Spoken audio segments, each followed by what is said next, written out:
السلام علیکم، میں عرفان آپ کی بات میں آپ کو پھر خوش آمدید کہتا ہوں۔ سیکھا نہ دعاؤں میں قناعت کا سلیقہ، سیکھا نہ دعاؤں میں قناعت کا سلیقہ، وہ مانگ رہا ہوں جو مقدر میں نہیں ہے۔ جی، آج ہم بات کریں گے قناعت کے اوپر۔ قناعت کو اطمینان کی ایک ذہنی حالت کے طور پر دیکھا جا سکتا ہے۔ قناعت پسند شخص کسی بھی قسم کے حالات میں پریشان نہیں ہوتا۔ ہم عام الفاظ میں اس کو کہہ سکتے ہیں کہ ہم اپنے حال پہ سیٹسفائیڈ ہیں۔ قناعت اعلیٰ ترین انسانی صفات میں سے ایک ہے۔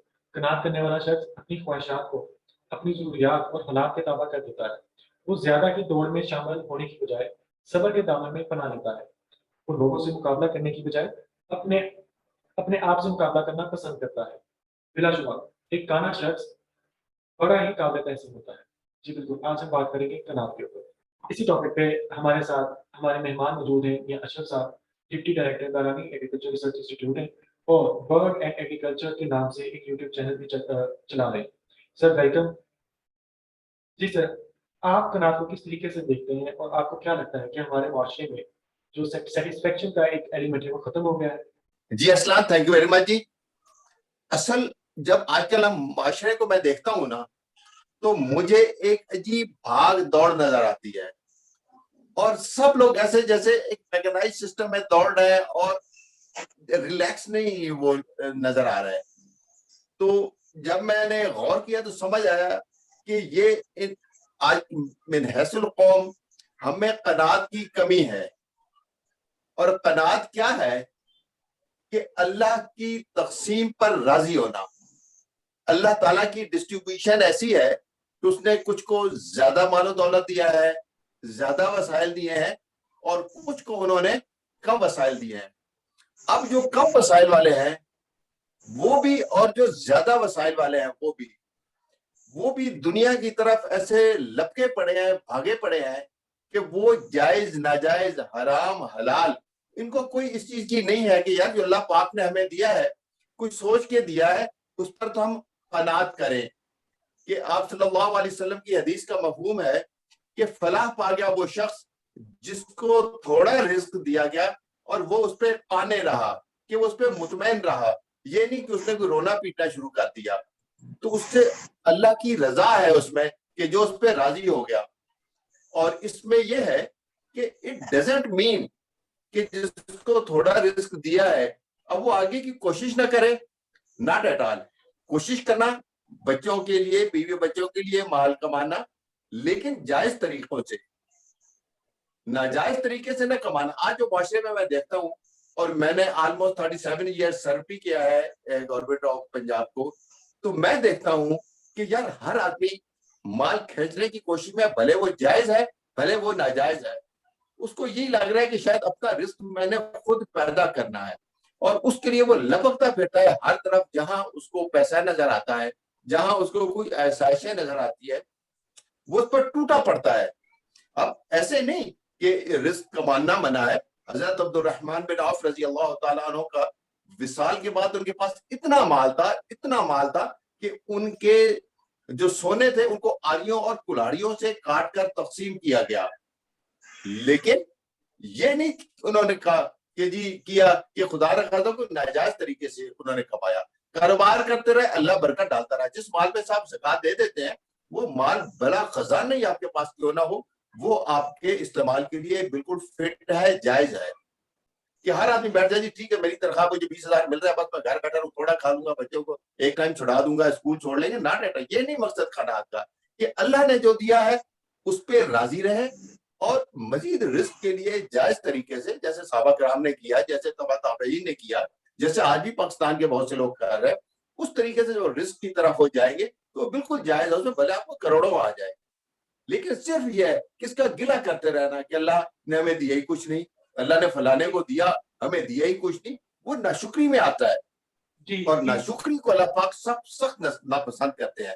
تو اس کے لیے ضروری یہی ہے کہ جو اللہ نے دیا ہے اس پہ مطمئن ہو جائیں، جو اللہ کی تقسیم ہے اس پہ ہم راضی ہو جائیں، اور اس کے بعد ٹھیک ہے ہم کوشش کریں۔ اور اس کے لیے کہا گیا ہے، جو علماء فرماتے ہیں کہ یار قناعت آتی تب ہے جب آپ اپنے سے کمزور کو دیکھو، اپنے سے کم تر کو دیکھو گے تو آپ کو احساس ہوگا، احساس سے آپ کے اندر بڑھے گا اس چیز کا احساس کہ میں اللہ کا شکر ادا کروں۔ جی اشرف صاحب، آپ نے بالکل ٹھیک کہا۔ ہمارے معاشرے میں جو ایک سیٹسفیکشن کا ایلیمنٹ ہے وہ بالکل اس وقت ختم ہو چکا ہے، اور ہم لوگ یہی کوشش کرتے ہیں، ہم بلکہ ایک دوسرے سے آگے بڑھنے کی کوشش کرتے ہیں، اور ہم کوشش کرتے ہیں کہ ہمارے پاس جتنا زیادہ آ جائے وہ بہتر ہے. لیکن اگر اس چیز کو ہم دیکھیں کہ اس وقت جو ہمارے ملک کے حالات کا اوور پوری دنیا کا جو کرائسس آیا ہوا ہے، اس چیز کو بھی مد نظر رکھتے ہوئے دیکھیں تو جتنی مہنگائی بڑھ گئی ہے، تو اس میں تو میرا خیال گزارا کرنا بڑا مشکل ہے ایک عام انسان کا، ایک عام آدمی، ایک عام چھوٹی سی فیملی کا. تو اس میں مطلب ہم اس کو کس طریقے سے ڈیسائیڈ کریں گے کہ یار ہمارا بس یہی ہے، کیا صبح دوپہر شام تو 2 ٹائم کی روٹی مل جائے، اس کے بعد یہی ہمارا ایک ایجنڈا ہے کہ ہم اس کے بعد سیٹسفائیڈ ہو جائیں. یہ مطلب اس کے اندر وہ فل اسٹاپ کدھر ہے کہ جی یہ فل اسٹاپ ہے، بس اتنا ہمیں چاہیے، اس پہ ہم سیٹسفائیڈ ہو جائیں. کوئی پیرامیٹرز ہیں اس کے؟ نہیں، اس کا کوئی پیرامیٹر نہیں ہے. رزق کہ اتنا میں نے اکٹھا کرنا، اس کی لمٹ نہیں ہے. اللہ نے جو آپ کے نصیب میں لکھا ہے وہ آپ کو ملنے ہی ملنا ہے. اللہ نے کروڑوں لکھا ہے تو کروڑوں آپ کو مل کے جائے گا. اللہ نے آپ کو بلین دینا ہے، وہ آپ کو ملیں گے، اس کی لمٹ نہیں ہے. اصل یہ ہے کہ اس کو جو ہم نے حاصل کرنا ہے وہ ہم نے کرنا ہے جائز طریقوں سے. میں بہت سے لوگوں کو جانتا ہوں، دن میں جاب کرتا ہے، کلریکل جاب ہے، شام کو وہ جو ہے اپنا شوربہ لگا رہے ہیں ہمارے یہاں چوک میں، کہ وہ اپنا رزق حلال کما رہے ہیں. اگر اس میں تو نمبری کریں گے پھر تو گڑبڑ ہے. لیکن اگر رزق حلال وہ کما رہے ہیں تو اس میں لمٹ کوئی نہیں ہے. اسلام نے کوئی لمٹ نہیں مقرر کی کہ ایک آدمی کو اس سے زیادہ کی نہیں گنجائش. جتنا بھلے وہ چاہے اللہ اس کو دے، وہ لے کے راضی. اللہ اس سے مانگے وہ دے کے راضی. بس اتنی سی بات ہے. جی بالکل. طیب آپ اگر ہمارے آج کے مہمان سے کوشچن کرنا چاہیں کنات کے اوپر تو پلیز. جی اسلام، میں سر کی بات سے بالکل ایگری کرتا ہوں کہ جو سارا کنات کا دارومدار ہے وہ بیسیکلی ہے توکل پہ، کہ آپ کا بلیف سسٹم. جب آپ مان لیتے ہیں تو وہ جو ہمارے تبلیغی جماعت والے بھائی ہیں وہ بڑی خوبصورت بات کرتے ہیں کہ جب آپ نے کلمہ پڑھ لیا نا، جب آپ نے پڑھ لیا لا الہ الا اللہ محمد رسول اللہ، تو پھر اس کے کچھ تقاضے ہیں، اور ان تقاضوں میں سب سے پہلا تقاضا یہ ہے کہ جو بھی ہوگا وہ اللہ تعالیٰ کی مرضی سے ہے. اور بالکل صحیح. برضائے رب، یہی قرآن کا موٹا سا جو فلسفہ ہے وہ یہی ہے کہ جو ہوتا ہے وہ اچھے کے لیے ہوتا ہے. اور اس سے مجھے ایک واقعہ یاد آ گیا ہے کہ کوئی بادشاہ تھے اور ان کا وزیر تھا ایک، تو وہ بڑا کانے آدمی تھا. ہر بات پہ اس نے کہہ رہا ہے کہ جو ہوتا ہے وہ اچھے کے لیے ہوتا ہے، جو ہوتا ہے وہ اچھے کے لیے ہوتا ہے. تقیہ کلام اس کا یہی تھا. تو ایک دن وہ دربار لگا ہوا اور اپنی تلوار تیز کر رہا تھا اور اس کا انگوٹھا کٹ گیا. اب وزیر جو اس کا تقیہ کلام تھا اس نے کہا جو ہوتا ہے وہ اچھے کے لیے ہوتا ہے. اب بادشاہ کو غصہ آ گیا اس بات پہ، میرا انگوٹھا کٹ گیا، تم کہہ رہے جو ہوتا ہے اچھے کے لیے ہوتا ہے. اس نے کہا اس کو جیل میں ڈال دو، 6 مہینے اس کو جیل میں ڈالو. وزیر نے پھر کہا جو ہوتا ہے وہ اچھے کے لیے ہوتا ہے، جو ہوتا ہے وہ اچھے کے لیے ہوتا ہے. اب وہ چلا گیا جناب جی کو جیل میں ڈال دیا. کچھ دن گزرے، بادشاہ گیا شکار پہ، تو جنگل میں اس کو وہ جنگلیوں نے پکڑ لیا، وہ جو آدم خور قبیلے ہوتے ہیں انہوں نے پکڑ لیا. اس کو جو ہے وہ لاہو اور اس کو ذرا نلا دلا کر انہوں نے کہا اس کی بلی چڑھائیں گے دیوی کو، آج بڑی دیوی خوش ہوگی، اس کی بلی چڑھائیں گے ہم. تو جب اس کو بٹھایا انہوں نے بلی دینے کے لیے تو کسی کا دھیان پڑا اس کے انگوٹھے پہ. اس نے کہا وہ یہ انگوٹھا لگتا ہے جناب، دیوی ناراض ہو جائے گی، یہ چھاڑ دو، یہ نہیں دے سکتے ہم. اب بادشاہ بڑا خوش ہو، اس کو یاد آئی تو وزیر کی بات. اس نے کہا یار وہ بندہ کہتا تھا جو ہوتا ہے اچھے کے لیے ہوتا ہے، تو ہو سکتا ہے اسی میں بہتری تھی، میرا کٹ گیا. اب وہ جا کے گھر اس میں محل میں پہنچا، اس نے وزیر کو کہا سپاہیوں کو کہ وہ وزیر کو نکال کے لاؤ. تو وزیر آ گیا. بادشاہ نے کہا اچھا یہ بتاؤ کہ میں تو بچ گیا بلی دینے سے، میرا انگوٹھا کٹ گیا تھا، میرے لیے تو اچھا یہ ہو گیا کہ میں بچ گیا بلی دینے سے، لیکن تم بتاؤ کہ تم نے 6 مہینے جو جیل کاٹی ہے وہ اچھا کیسے ہو گیا. اب وزیر نے کہا کہ جناب اگر آپ کا انگوٹھا نہ کٹتا اور میں جیل نہ جاتا تو آپ کے ساتھ شکار پہ میں نے بھی جانا تھا، ظاہر میں خاص وزیر ہوں آپ کا، اور آپ کا انگوٹھا کٹا ہوا تھا، انہوں نے آپ کو چھوڑ دینا تھا اور مجھے بلی چڑھا دینا تھا. تو جو اچھے کے لیے ہوتا ہے. تو اگر یہ تھوڑا سا آپ اس پہ یقین کرنا شروع کر دیں کہ جو بھی ہے، ظاہر اللہ تعالیٰ نے ایک نظام رکھا ہوا، اس نے پوری مخلوق پیدا کی ہے، ان کے رزق کا بندوبست اس نے کیا ہوا ہے. بس انسان کو تھوڑی جو ہے وہ لالچ اور تما زیادہ رکھی گئی ہے اس میں، تو وہ قناعت اس پہ آتا نہیں ہے. ورنہ کوئی بھی وہ کیا شعر ہے ہمارا پنجابی کا کہ پلے رزق نہ بندے پنچھی دے درویش، تقویٰ جنہ دا رب انہاں نوں رزق ہمیش. تو یہ ساری بات اسی پہ ہے جی، تقوی پہ اور یقین پہ. یہ بڑی زبردست بات کر رہے ہیں. بالکل. آپ نے بڑا اچھے سے اس کو مزید ایکسپلین کیا. میں نائمہ سے پوچھنا چاہوں گا، وہ فورن کنٹری میں ہے، وہ اس چیز کو کیسے دیکھتی ہیں؟ وہاں پہ جو ہماری پاکستانی کمیونٹی جا کے اپنی فیملیز کو سپورٹ کرنے کے وہاں پہ جاب حاصل کر رہے ہیں، وہ وہاں پہ موجود پاکستانیوں کا رویہ کیسا ہے اس بارے میں؟ جی ارسلان، یہاں پہ جتنے بھی پاکستانی ہیں موسٹلی جو سنگل ہیں یہاں پہ لوگ، وہ تو بہت محنت کر رہے ہیں، اور بلکہ پاکستان میں رہنے والوں کو آئیڈیا نہیں ہے کہ جو یہاں سے ہر مہینے اتنے سارے پیسے ان کو ملتے ہیں پاکستانی فیملیز کو، اور وہ لوگ ایک عیاشی کر رہے ہوتے ہیں، اور ان کو لگتا ہے کہ شاید باہر رہنے والا جو پرسن ہے وہ درخت سے پیسے توڑ رہا ہے یا بہت ایزی ہے. تو کوئی بھی جو رزق حلال ہے وہ تو کبھی بھی آسان نہیں رہا. اس کے لیے آپ کو بہت کچھ پردیس میں بیٹھ کے سروائیو کرنے کے لیے اور سفر کرنا پڑتا ہے، بہت سارے کلچرل ایشوز دیکھنے پڑتے ہیں، کلچرل شاک ہوتے ہیں، آئسولیشن میں لوگ چلے جاتے ہیں، اتنے اتنے سال واپس اپنی ہوم کنٹری میں نہیں آ سکتے، بہت ساری ڈسکریمنیشن ہے یہاں بھی لوگوں کو فیس کرنی پڑتی ہے. تو بس یہ چیز ہے کہ پھر بھی وہ ایک روزی روٹی کا جو سلسلہ ہے وہ چلتا جا رہا ہے. لیکن مجھے افسوس پاکستانیوں پہ بہت زیادہ اس چیز پہ ہے کہ جو بھی ان کے باہر رہنے والے لوگ ہیں وہ ان کی اتنی ساری ایفرٹ کو اس طریقے سے اکنالج نہیں کرتے. اور یہ ہمیشہ سے چلا آ رہا ہے کہ جو بھی گھر کا سربراہ بریڈ اونر جو آپ کے ہیں، آپ کے بھائی ہیں یا باپ ہیں جو بھی ہیں، ہم لوگوں نے کبھی معاشرے میں ان کو شاید وہ عزت نہیں دی جن کی وجہ سے گھر چلتا ہے، کہ کمانے والا ایک ہے، کھانے والے 6-7 ہیں. تو میرا خیال سے یہ ٹرینڈ سب سے پہلے بدلنا چاہیے. یہاں باہر کی کنٹریز میں اور جابس کا بہت رجحان ہے.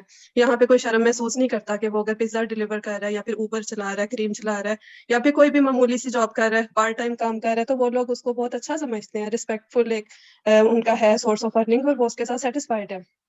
دوسری چیز میں سر سے یہ کوشچن کرنا چاہوں گی کہ آپ کے دور میں جب آپ بچے تھے اور اب آپ خود بچوں والے ہیں، تو آپ بتا سکتے ہیں کہ جنریشنل گیپ میں کنٹینٹمنٹ کہاں پہ رہی؟ آپ کو کیا ایسا فیل ہوتا ہے کہ اب جو ہماری جنریشن ہے اس میں انگزائٹی اور ڈپریشن بہت زیادہ ہے، جبکہ ہمارے پاس وسائل اور آسائشیں اور سب کچھ کمفرٹس بہت زیادہ ہیں، جبکہ ہمارے جو پیرنٹس تھے ان کے دور میں بہت لمیٹڈ ریسورسز تھے، لیکن پھر بھی وہ لوگ اللہ کا صبر شکر کرنے والے اور بہت کام اور اس طرح کی نیچر کے تھے کہ جو ان کے پاس تھا وہ اس پہ مطمئن تھے. اور اب ہماری جنریشن کے پاس اتنا زیادہ بڑھتا جا رہا ہے، ہمارا ٹیمپرامنٹ اتنا ہی کم ہوتا جا رہا ہے. آپ کیا کہیں گے اس بارے میں؟ جی نعمہ، آپ نے بڑی اچھی بات کی، اور اس سے پہلے تھوڑا سا میں آپ کی ایک بات کو تو اس کو میں کنٹینیو ایسا کرتا ہوں کہ آج سے 20-25 سال پہلے پی ٹی وی پہ ایک ڈرامہ چلا تھا، تو اس میں یہ دکھایا گیا تھا کہ جو لوگ دن رات آپ کے لیے ایک کر دیتے ہیں اور باہر کے ملکوں سے آپ کو پیسہ بھیجتے ہیں، آپ نے اس سے اپنا گھر بنا لیا، گاڑی خرید لی، آپ کا سٹیٹس بن گیا، اب وہ بندہ 10 سال کے بعد گھر آتا ہے تو گھر والوں کو ایک ہی فکر لگی ہے کہ یہ باہر جائے، دوبارہ جائے، چاہے وہ اس کی عمر 55-58 سال ہے، وہ ریسٹ کرنا چاہتا ہے تو کہتے ہیں رہ گیا تسی ماروے سا. تو آپ کی بات بالکل ٹھیک ہے کہ ہم ان کو ریسپیکٹ دینی چاہیے کہ وہ اتنا ہمارے لیے کر رہے ہیں. اور سچی بات ہے، میں ویڈیوز دیکھتا ہوں، میں حیران ہو جاتا ہوں کہ یار وہ لوگ کتنا، وہ ایک بیڈ ہوتا ہے، کبھی اس پہ ایک سو رہا ہے، کبھی دوسرا سو رہا ہے، تو آپ کی بات ٹھیک ہے، ان کو ڈیو ریسپیکٹ ملنی چاہیے. اور دوسری بات یہ کہ میں ماشاءاللہ پوتے پوتیوں اور دوہتے دوہتیوں والا ہوں، بچوں سے تو اللہ کے فضل سے آگے نکل گیا ہوں. اور luckily my father was a very senior officer Pakistan کے تھے وہ، اور بہت ان کی باہر کے ملکوں میں ٹریولنگ تھی. لیکن انہوں نے اس دور میں ایک جو چیز تھی نا، آپ سب کو حیران ہوں گے، سمپلسٹی تھی، سادگی تھی بہت زیادہ. بھلے وہ لباس میں تھی، بھلے آپ کے رہن سہن میں تھی، بھلے آپ کے یہ خوراک میں تھی. آج تو ہم ایک ہفتہ ہوٹل پہ نہ جائیں تو بچے کہتے ہیں چلیں. میرے والد اتنے سینئر آفیسر ہو کر بھی زندگی میں ایک بار بھی ہمیں آفس ہوٹل پہ نہیں لے گئے تھے. ہماری مائیں ہمیں ایک ہی سبق دیتی تھی کہ رات کو دودھ تب ملے گا جب مجھے نماز سناؤ گے، جب آپ دعائے قنوت سناؤ گے، آیت الکرسی سناؤ گے، اس کے بعد 16 سولیہ ایک لفظ ہوتا تھا، وہاں تک پھاڑے سناؤ گے، اس کے بعد رات کو ہمیں وہ ملا کرتا تھا دودھ کا ایک گلاس. یہ ٹریڈیشن ہوا کرتی تھی اس دور کی. اب آہستہ آہستہ میٹرلسٹک اس طرح اس کا آ گیا ہے، دور آ گیا ہے کہ اس مادی دنیا کے پیچھے ہر کوئی دیوانہ ہے. اور اب جو میاں بیوی جاب پہ جانے لگ گیا ہے کہ جی گزارا نہیں ہوتا. غریب سے پوچھے تو غریب کیا دیتا ہے کہ میرا گزارا ہوتا ہے، لیکن جو لاکھوں کما رہے ہیں، جب ان سے میں بات کہتا ہے جی گزارا نہیں ہو رہا. اور میں ان سے کہتا ہوں یار میری 1.5 لاکھ کی پینشن ہے، میرا تو بڑا اچھا گزارا ہو رہا ہے، آپ لوگ کمانے والے ہو 1.5 لاکھ لے رہے ہو، تو نہیں جی تسی اس عمر سے پہنچ گئے، تمہاری ضروریات نہیں ہے. لیکن جب آپ اللہ سے تعلق آپ کے پیرنٹس آپ کو کروائیں گے، اب اس سے ہٹ کے بات کر رہا ہوں کہ میری اور میری مسز کی شادی کو 39 ایئرز ہو گئے. آپ حیران ہوں گے کہ اس کی 21 اپریل 2004 کو ایک نماز عصر کی غلطی سے قضا ہو گئی تھی. اس کو آج بھی دکھ ہے، 38 سالوں میں اس کی نماز نہیں رہی. میری اللہ نے پوری کرائی ہوئی ہے. اس کے پیچھے ہمارے پیرنٹس کا ہاتھ تھا. ہمیں وہ نبیوں کی باتیں بتاتے تھے، ہمیں وہ رزق حلال کی باتیں بتاتے تھے، ہمیں وہ اچھے رہن سہن کی باتیں بتاتے تھے،